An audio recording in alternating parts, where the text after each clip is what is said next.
Está começando agora o programa Arquibancada Caipira com Mário Casimiro, Rodrigo Seixas e Diego Pérez. Olá, está começando mais um programa Arquibancada Caipira e hoje vamos falar com os temas da Série B, da Copa Paulista, da Série C, a reta final, as semifinais e muitas outras coisas, né, Rodrigo, Diego? Sim, hoje a gente tem bastante coisa, mas eu acho que seria legal a gente começar falando sobre uma outra coisa que não vai estar no programa, mas eu acho que é interessante. A gente falar do Guia do Amador de Estado que a gente criou, o Mário foi atrás de todas as informações, tem as fotos, eu editei lá, tá na página do Correio. É um negócio muito legal que a gente fez, é uma coisa diferente.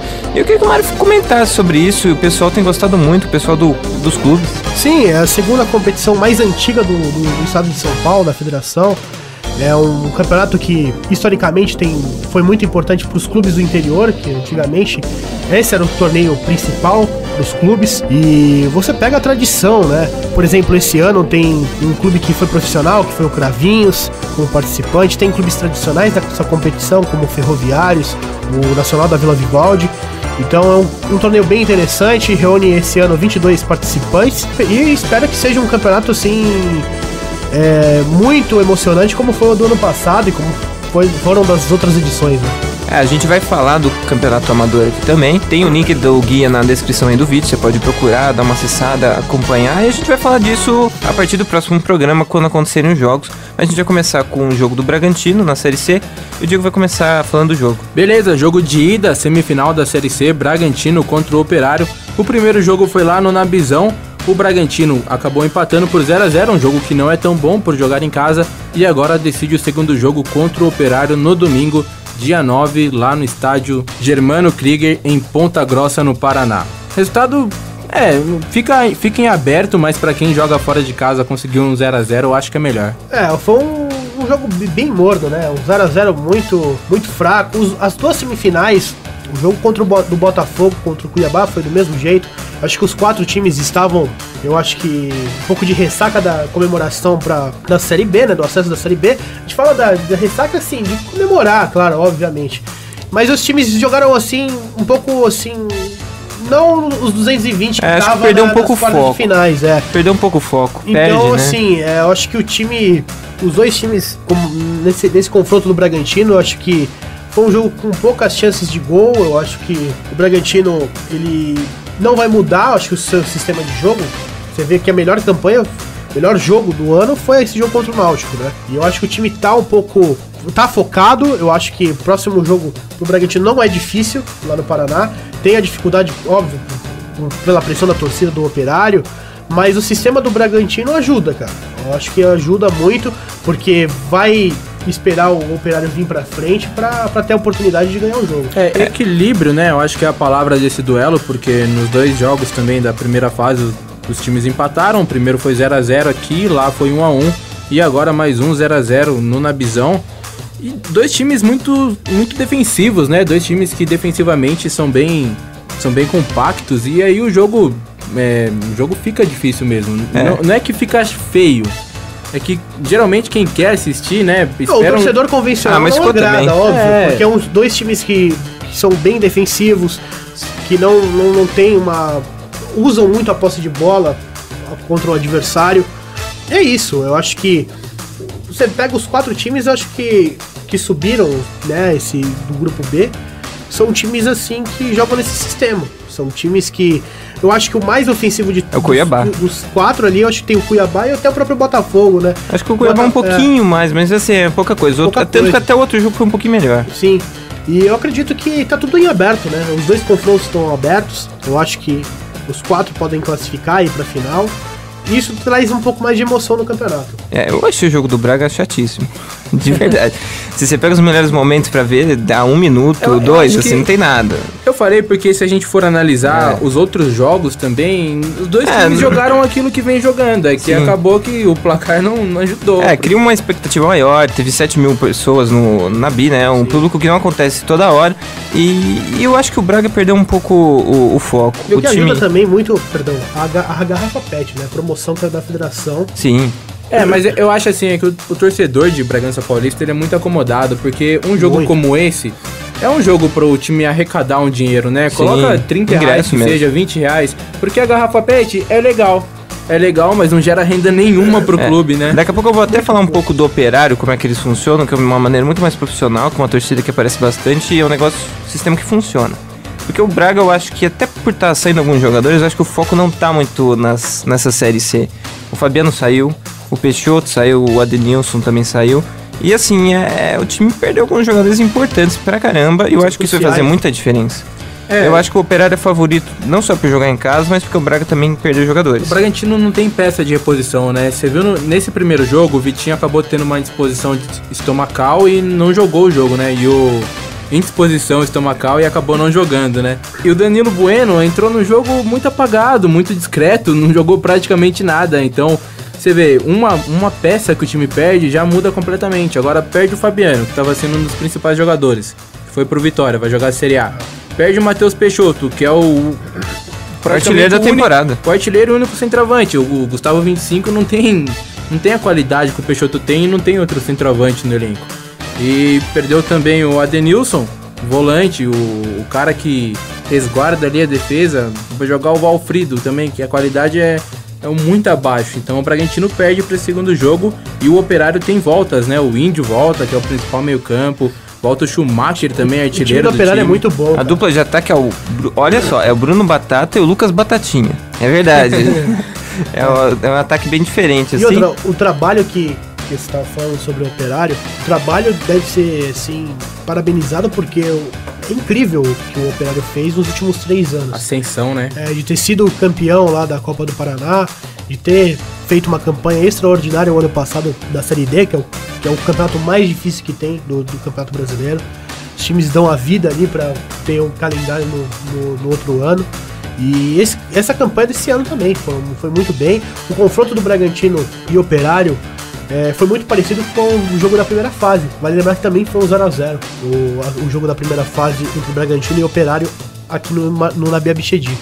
Eu acho que vai ser... Tá aberto, cara. Eu acho que o Bragantino tem a chance aí de poder ir pra final. Tem esse problema. Eu acho que isso um pouco mostrou dessa venda dos jogadores também, que a missão do Bragantino foi cumprida na temporada, que era o acesso, que era praticamente uma busca do clube para voltar à Série B. O Paulista também valeu a pena, foi um bom Paulista. Foi uma temporada muito boa do Bragantino. E se a gente for visar futuro, a gente falou das saídas do Matheus Peixoto e do Adenilson, só que eles ainda têm contrato com o Bragantino, então provavelmente eles voltem para jogar o Paulista.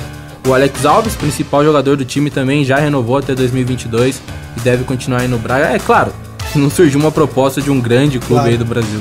Agora, a volta, né, esse segundo jogo é a torcida única. Mas se o torcedor do Braga quiser ir, ele vai ter algumas dificuldades. Primeiro que Ponta Grossa é 550 km de Bragança. E segundo que o ingresso é caro para quem não é sócio. Do dia 30 até o dia 1º, o ingresso era R$ 80 inteira e 40 meia. Do dia 3 até o dia 7 desse mês, que é até sexta-feira, o ingresso é de R$ 100, meia 50. E se você comprar no sábado e no domingo, o ingresso é R$ 120 e a meia 60. Isso só é possível porque você tem o sócio-torcedor e o sócio-torcedor consegue comprar. Na verdade, ele vira sócio e tem direito ao ingresso. A única mudança em plano de sócio é o setor que você vai ficar. Quanto melhor o seu plano de sócio, melhor o setor que você fica. Se você ficar no setor mais barato, que é o de R$ 30, que é o sócio-torcedor, eu não lembro exatamente o nome, mas é o mais barato, você tem direito a entrar no setor descoberto, que chama, e você consegue assistir todos os jogos em casa do time, pagando 30 por mês. Nesse caso, sei lá, se o time jogar 3 vezes por mês em casa, você paga R$10 o ingresso. Vale barato. Vale a pena. Por exemplo, o cara não vai gastar um dinheiro grande se você olhar nessa coisa. Só que a questão é que o cara precisa virar sócio, né? E você impede que, por exemplo, aventureiros, entre aspas, vão no jogo. Mas também, sei lá, você cria uma fidelidade, um torcedor que vai toda hora, e isso é muito importante. E outro, o Operário tem mais de 6 mil sócios, a capacidade do estádio do Operário é 8 mil, pouco, é pouca coisa. E outra, eu acho que o trabalho que o clube está fazendo na questão de sócio-torcedor é importantíssimo para o clube.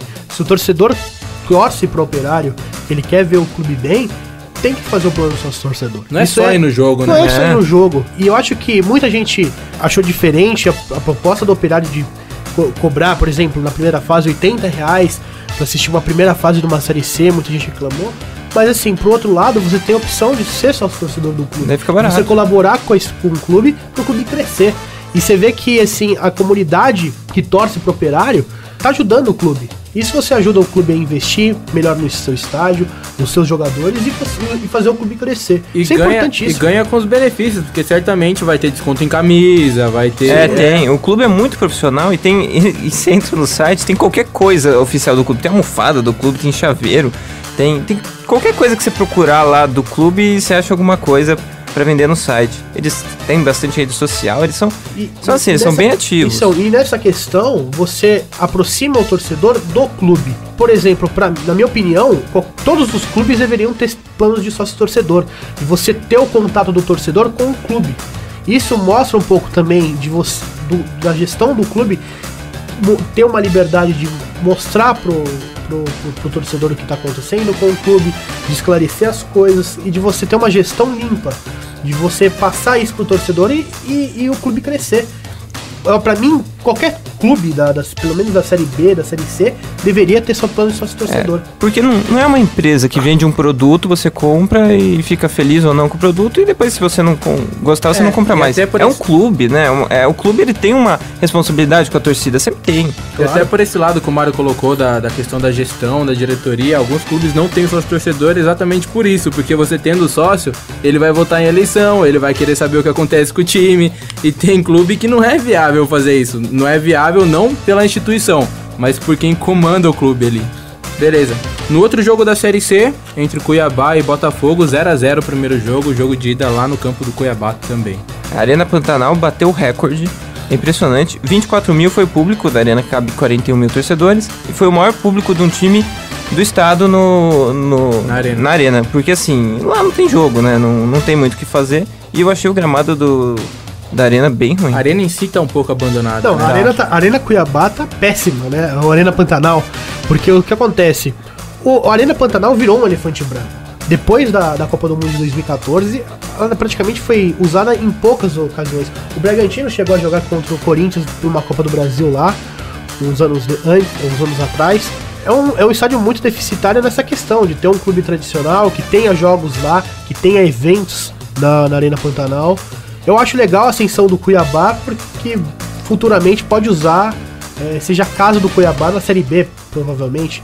Ele pegar alguns clubes tradicionais e jogarem lá, a própria Copa do Brasil, no ano que vem. Sim. É difícil, mas é parecido até com o Náutico, né? A gente tava falando... Tudo bem, o Náutico talvez seja um pouco diferente, mas também é um exemplo. São vários, né? Brasília talvez seja até mais crítico. Mas assim, o Brasil sofre com essa situação depois da Copa do Mundo, né? Não foi bem planejado. A questão da troca dos aflitos do Náutico pra Arena do Recife foi um tiro no pé pro clube. Você pega a média que o Náutico tinha de vitórias e como era um estádio de pressão que era os aflitos, pro Náutico era muito bom. Ele saiu de lá, piorou. Eu acho que o rendimento do clube, a distância, por exemplo, do torcedor do Náutico ir pra Arena Pernambuco é longe, não fica no Recife, no centro, e é um lugar isolado. Isso prejudica muito. Então, assim, isso foi um planejamento que os clubes não tiveram, né? Foram dados assim de bandeja pros clubes, ó. Por exemplo, no caso do Náutico, fica aí com a Arena e pronto. E você pega meio do Náutico. O Náutico é um clube tradicional, tá junto aí, mano a mano com o Sport, com o Santa Cruz. E você pega a média, é lamentável. Acho que a ocupação era 8 ou 9%. É terrível. Absurdo. Esse jogo, agora falando um pouco mais do jogo, o Cuiabá atacou mais. Foi um jogo um pouquinho melhor que o jogo do Bragantino. Teve algumas chances maiores de gol, tudo. Mas eu acho que o time do Botafogo é melhor. Joga agora aqui em Ribeirão Preto e eu acho que ele deve passar. Eu não sei, eu tô acreditando no Operário e Botafogo na final. Não sei o que vocês acham. Eu acredito na classificação do Botafogo também. Apesar de gostar muito do time do Cuiabá, é um time muito bem organizado em campo, né? E por característica dos dois times, o jogo tendia mesmo a ser mais apresentável como foi. Claro, a gente como paulista, a gente quer a final que seja Botafogo e Bragantino, né? Mas eu acho que os dois times de São Paulo têm algumas dificuldades aí pro segundo jogo. Mas tá aberto, pode classificar. 0x0 nos dois jogos, eu acho que pro segundo jogo, pra decisão, foi o melhor que tinha acontecido aí também. E os dois times que empataram fora comemoraram o resultado. Sim. Era um pouco da estratégia deles também. Vamos falar de Série B agora? Vamos lá. É isso aí. Agora vamos falar um pouco da Série B. Os últimos jogos da rodada, teve jogos que favoreceram alguns clubes paulistas, outros não, né? O caso do Guarani, que perdeu por 2-0 para o Goiás. O Oeste de Itápolis, que ficou no empate com o Vila Nova. A Ponte Preta, a Macaca, que perdeu para o Atlético Goianiense por 2-0 e se complica aí para chegar nos G4. O São Bento, que não decepcionou nessa rodada, venceu por 1-0 o Paysandu. E foram esses confrontos. O que vocês acharam? A briga da Ponte do Guarani pelo G4 fica cada vez mais distante, né? O Guarani tava na 5ª colocação, né, antes do início da rodada, e essa derrota em casa não veio uma boa hora e não era nada esperada pro Guarani, né? Curioso que o Guarani tá 3 jogos sem vencer, depois que empatou com a Ponte, empatou outro jogo e agora perdeu. E a Ponte tá 4 jogos sem vencer, os dois vêm numa sequência ruim. Então, assim, eles estão ficando longe do G4, o Goiás tá subindo, o CSA continua na frente, a Fortaleza também, então assim... Daqui a pouco só sobra uma vaga, que o Avaí é o 4º, mas mesmo assim o Avaí tá meio que... tá perto, tá 5 pontos do Guarani, mas assim, vai ficando difícil, porque conforme vai passando o tempo, não dá pra saber se o time vai conseguir reagir e chegar. E agora uma coisa curiosa do jogo do São Bento, o jogo foi 1-0, gol contra do goleiro. Sim. Gol contra do Renan Rocha, goleiro que era do Bragantino ano passado, e ele acabou fazendo um gol contra e... acabou sendo o único gol da partida, gol contra de goleiro. E essa vitória do São Bento foi importantíssima para o time se isolar um pouco da zona de rebaixamento, né? O Z4 ali da Série B, que cada vez mais difícil pros clubes aí, o Boa, que tá na lanterna, com os mesmos números de pontos do Sampaio Correia, o Paysandu, que tá aí amargando, e a 2 pontos está o Juventude, que tá o primeiro aí da zona de rebaixamento, e com o mesmo número de pontos do Brasil de Pelotas, né? É um campeonato um pouco muito parelho ali por baixo, você vê até o 14º, que é o Criciúma. E essa vitória foi importantíssima pro São Bento, que agora chega a 31 pontos e tá na 12ª colocação, uma posição atrás do Oeste de Itápolis, que não é mais de Itápolis, é de Barueri, né? Que está na frente do São Bento. Nesse jogo do Oeste, o gol do Oeste foi do Mazinho, do Messi Black. 1-1. E que legal se o Oeste e o São Bento conseguir continuar na Série B, porque daí ano que vem a gente vai ter 6 times paulistas na Série B. Se nenhum subir, né, fica essa contagem aí. Eu acho que cada rodada que passa fica difícil pra Ponte Preta e pro Guarani. Eu acho que a Ponte Preta se complicou um pouco no campeonato, isso no início do Brasileirão, quando teve que ser jogado, né? Os jogos com os portões fechados, os jogos fora, no caso como também jogou em Bragança Paulista. O Guarani, eu acho questão de irregularidade, né? O Guarani já nesse caso é um time um pouco irregular, perde jogos que não deve perder.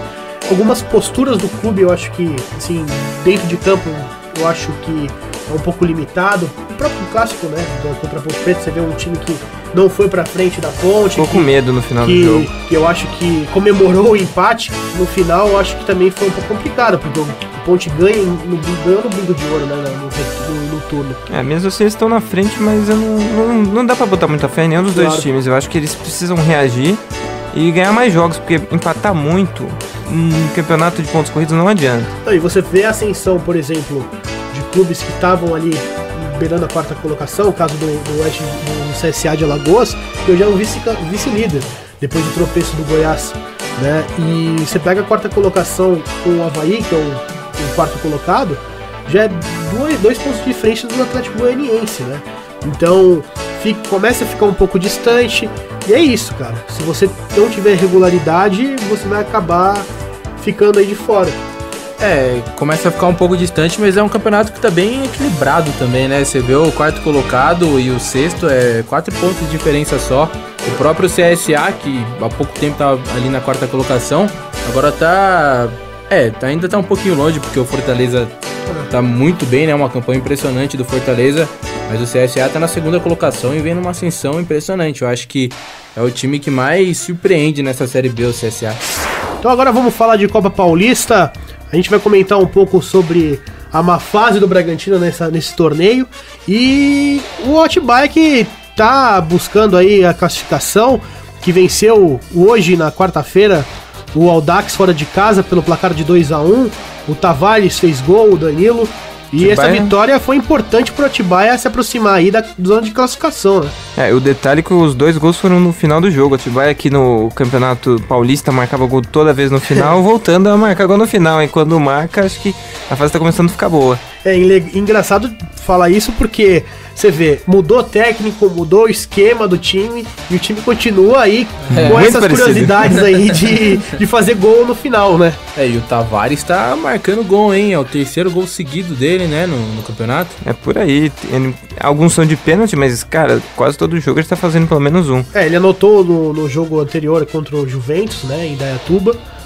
O Atibaia que venceu o Juventus. E o Atibaia agora chega ao mesmo número de pontos que o Nacional, né? Que está com 12 pontos. O Nacional é o 4º colocado, que está fechando aí o G4 do grupo D.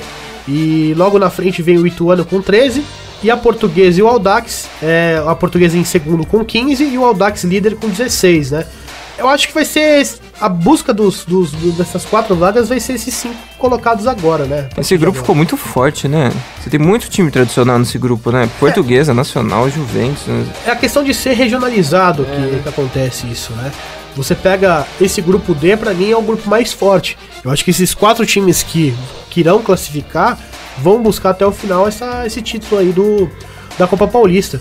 Para muitos clubes é importantíssimo, né? O caso da Portuguesa, o caso do Nacional, o do Ituano, por exemplo, até o Atibaia, que pode sonhar aí com uma classificação para o Brasileirão da Série B o ano que vem. Né? Isso seria histórico, uma façanha para o clube, né? É um campeonato totalmente difícil, né? É muito difícil a Copa Paulista. Você tem times muito bem, times fortes, que vão dar vida, né? O caso do São Caetano também, que é o líder do grupo C, jogou contra a Água Santa hoje e ganhou. E o Bragantino no grupo C, praticamente cumprindo tabela, um time que não tá focado na Copa Paulista. Tá invicto. Só perdeu, né? Perdeu e teve 4 empates, os únicos 4 pontos aí, é o vice-lanterna do seu grupo C, né? Só tá na frente do Água Santa, que tem 2 pontos. E o Bragantino aí tem uma má fase aí, no caso. Jogou com alguns times, com alguns jogadores no esquema de misto aí. Foi goleado pelo Santos em casa. Como que você vê, Diego, essa campanha do Bragantino na Copa Paulista? A gente fica triste, lógico, pelos resultados, né? Pela colocação do Bragantino, mas jogou praticamente com o misto, como você falou, com o time reserva e alguns jogadores, né, que a gente nem sabe de onde surge, né? Porque o Bragantino não tem base, daí vem de um lugar, vem de outro, a gente nem sabe de onde surge. Mas o Bragantino focou mesmo na Série C, a Copa Paulista ficou em segundo plano. Mas cabe uma reação ainda que pouca, né? Porque se acabar o calendário do Bragantino agora na Série C, se caso o Braga for eliminado, os jogadores vão ter que jogar em algum lugar. E vai jogar na Copa Paulista, então pode ser que tenha uma reaçãozinha. E foi legal porque assim, o Bragantino, ele não precisa da Copa Paulista para classificar para brasileiro ou para jogar uma Copa do Brasil, porque é muito bem ranqueado, agora tá na Série B o ano que vem. Mas foi legal a alegria do torcedor quando saiu a tabela da Copa Paulista. Muitos torcedores comemoraram e falaram, vai ter mais jogo pra gente ver esse ano, aqui no estádio e tal. E o torcedor, aquele torcedor convencional, o raiz, torcedor do Bragantino, tá indo nos jogos, sim, né? Isso é muito legal. Mas o time tá deixando a desejar aí com a sua campanha pífia aí. Mas é claro, o clube tá focado na Série C, focou totalmente na Série C esse ano. E acho que é normal essa campanha, né? O Ferroviária lidera o grupo B, seguido do 15, né? O Ferroviária é o time que tem a maior distância do segundo colocado, 17 pontos. Tá muito tranquilo nesse grupo. No grupo 1, né, o grupo A, na verdade, o Olímpia lidera com o Votuporanguense bem perto, mas esse grupo tá assim, tem 3 times já meio classificados, com o Mirassol em terceiro com 11 pontos, daí o Novo Horizontino, Penapolense, até o Batatais, que por mais que só tenha 2 pontos, ainda consegue, porque o Novo Horizontino tem 6, então algumas chances tem, tá bem aberto. E ainda falando do Tavares, o artilheiro da Copa Paulista é ele. Junto com o Diego do Taboão da Serra, né? Sim, o Taboão da Serra que também tá fazendo uma campanha, mas quando sai gol, é o Diego Souza do Taboão que tá fazendo seus golzinhos aí. Os dois lideram com 6 gols, né? E aí atrás tem o Felipe Henrique do Olímpia e o Bruno do Votuporanguense. Agora a gente vai contar uma história um pouco diferente que aconteceu no Campeonato Paulista Sub-20. Jogo pela segunda fase, no sábado, Palmeiras e Matonense. O Palmeiras começou o jogo aqui no CT de Guarulhos, CT do Palmeiras. Isso mesmo. E marcou um gol no começo da partida com o Papagaio. Aos 9 minutos. 9, assim, bem cedo. No minuto seguinte, o goleiro da Matonense caiu no chão, teve atendimento médico, o jogo ficou parado e a polícia saiu. A polícia ela saiu para atender uma ocorrência lá perto e quando o juiz percebeu que a polícia saiu, ele não podia apitar, né, pro jogo reiniciar porque a partida exige que tenha policiamento. Beleza.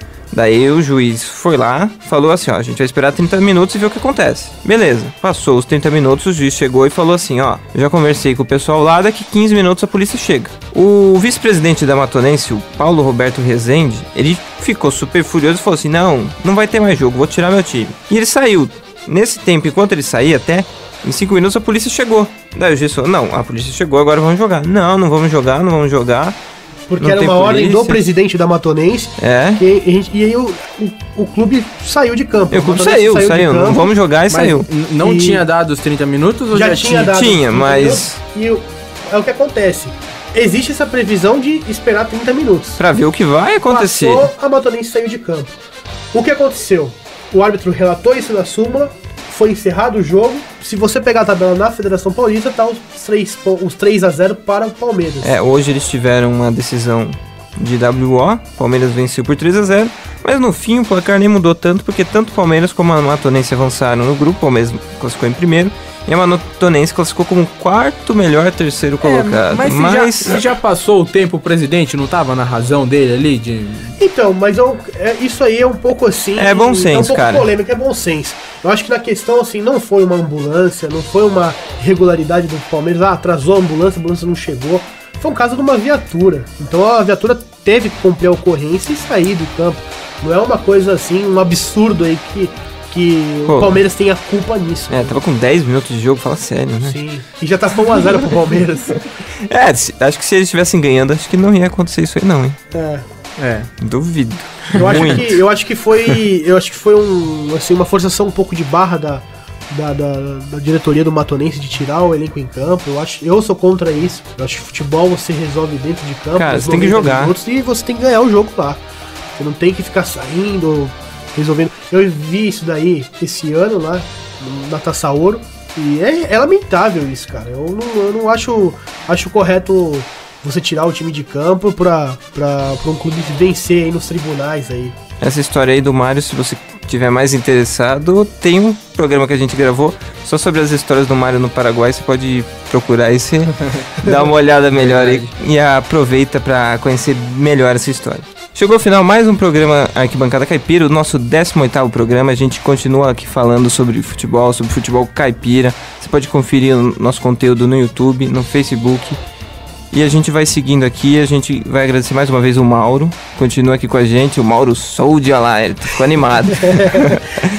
A gente continua, tem a nossa matéria no Guia do Amador de Estado, no Correio de Atibaia, a gente tá lá também. Então é seguir e até o próximo programa. Até o próximo programa, continue seguindo a gente tá trazendo novidades com conteúdo bom aí pra vocês. E agora a gente encerra o programa com o quadro No Baú aqui no Arquibancada Caipira. Valeu. Fechou. Quadro No Baú. Hoje no quadro No Baú a gente volta ao tempo, mais precisamente no ano 2000, válido pela Copa João Avelange.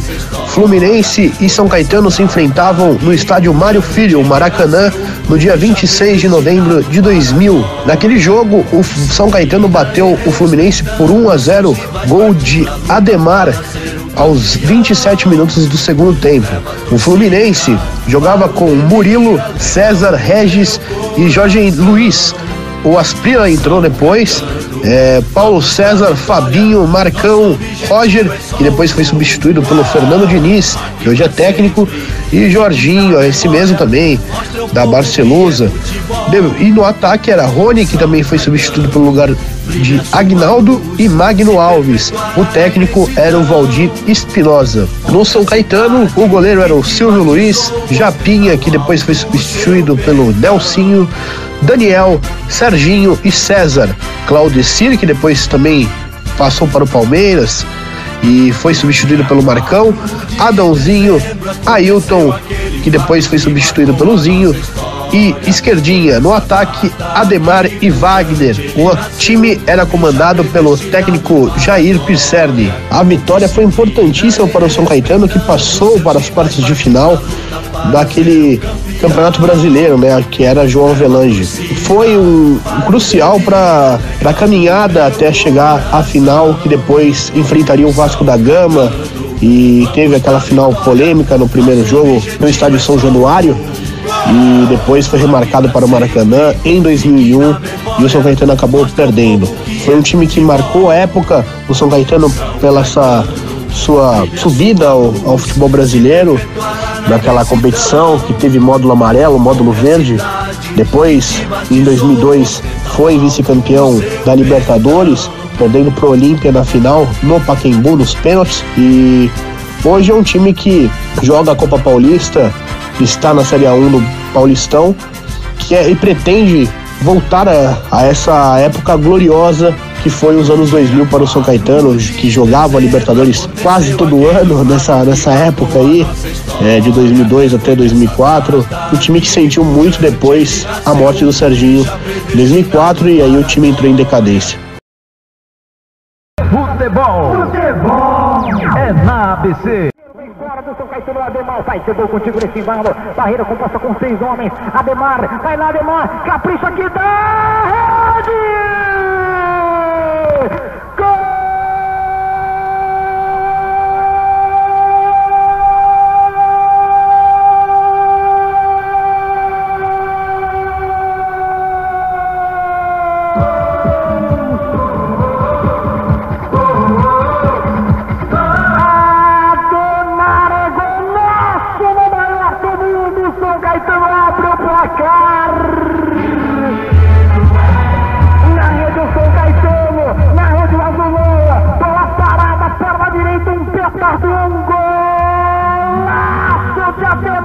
Rio de Janeiro, é gol do São Caetano, é gol do futebol do Grande ABC, é gol do São Caetano, 1-0 Azulão, abre o placar, é tempo de Ademar, é tempo de Ademar, é tempo de Ademar no Maracanã, na marca de 27 minutos jogados. Futebol é na ABC.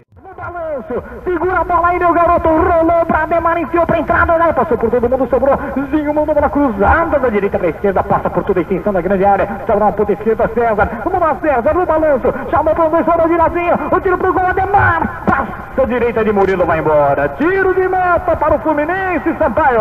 É verdade, olha só, a torcida vai ao delírio, a torcida tá numa bronca e cobra do time do Fluminense. E o São Caetano faz a recuperação da posse da bola, toma falta o Ademar, o árbitro para e marca, 46, tempo regulamentar esgotado, faltando 2 aí, seguindo os acréscimos aí na orientação, né, do árbitro do jogo. Pois não, Sampaio. Amarelinho para o Fernando Diniz leva amarelo.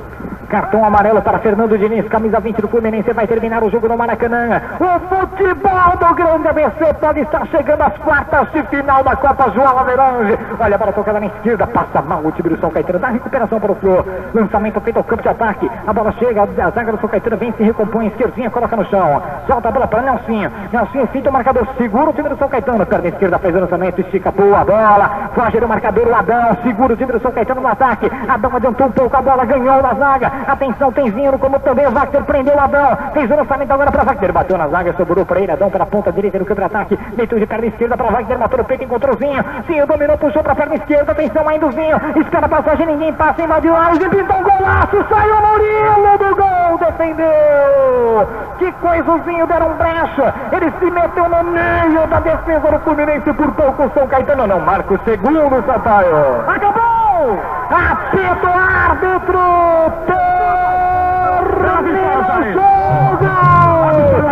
São Caetano, Jota Sampaio. Estamos aqui, Jair Pisserni, falando ao vivo pro Grande ABC, Jair. Linda vitória, calando a torcida carioca. Aí, jogamos para classificar, não viemos a turismo, não. Com todo o respeito a esse grande público, eu acho que futebol é isso. Mas tem justiça a melhor equipe. Esse Jair Pisserni com muita alegria, muita felicidade aqui no Maracanã. E a torcida começa a gritar agora: Timinho, Timinho, Timinho! Futebol é na ABC.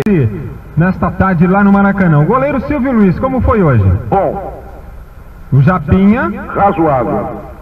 Saiu, entrou o 13, o Nelsinho no segundo tempo. Até o técnico falou que é 6 por meia dúzia, entre outras palavras, né? Mas falou. Razoável. Daniel? Bom. Fez a dupla de zaga com o capitão da equipe do São Caetano, Serginho, 14. Bom.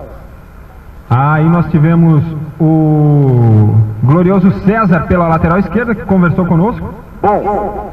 No meio-campo, o Claudecir, que saiu contundido. Bom. Entrou o Marcão, 21, durante o segundo tempo. Na zaga, né? E bom. Isso. Maravilha. Aí o Esquerdinha, camisa 8. Bom. O Adãozinho, que recebeu seu voto como melhor em campo. Muito bom. O Ailton. Razoável. Saiu, entrou o Zinho. Razoável. Foi até o final do jogo esse. Wagner, camisa 20, também atacante. Razoável. E o Ademar, que marcou um golaço aos 27 do segundo. Muito bom, aliás, que golaço, hein? Tá legal, depois nós vamos pro treinador, agora nós vamos pro Fluminense Futebol Clube do goleiro Murilo. Bom. Lateral direito, Paulo César. Bom. Na zaga, César. Razoável. Voltou hoje, depois de um longo período contundido, o quarto zagueiro Regis. E mal, horrível. Pela lateral jogou Jorge Luiz com a 19. Razoável. Saiu no segundo tempo, entrou Faustino Asprila. Razoável. Com a golinha da camisa pra cima e tudo mais. Deu uns sustos ali, uns 2 ou 3, só isso. No meio-campo, o capitão Fabinho. Horrível. Só bateu. E não conseguiu pegar ainda. Além de tudo, tem essa. Tentou bater e não conseguiu pegar. O Marcão. Bom. O velho Jorginho. Horrível. E o Roger, nem que saiu tão pé da vida que nem esperou para saber se ia ser sorteado para antidoping. O mais horrível. Saiu, entrou o Fernando Diniz, conhecido do público paulistano. Bom. Magno Alves, artilheiro da equipe com 20 gols, mas que hoje não conseguiu fazer nada. Bom. O Rony. Horrível. Saiu, entrou o Aguinaldo, popular Capacete, no seu lugar. O Capacete tá bem, rapaz, do Fluminense. Aliás, acho que ele deve ficar aqui, hein? Em outro clube, não sei se ele tem sucesso, não é? Se ele vai conseguir ter sucesso jogando por outro clube. Agora, pro Fluminense, ele tá de bom tamanho. Ele entra, o time muda. Porque esse Rony aí, viu, Giba, com eco, é horrível. Certo, e o Aguinaldo então foi bem. Bom. Os técnicos, Valdir Espinosa, o popular Buck Lancaster do futebol. Razoável. E o Jair Pisserni? Bom. Fora do São Caetano, Ademar sai, chegou contigo nesse embalo, barreira composta com 6 homens, Ademar, vai lá Ademar, capricha aqui da rede!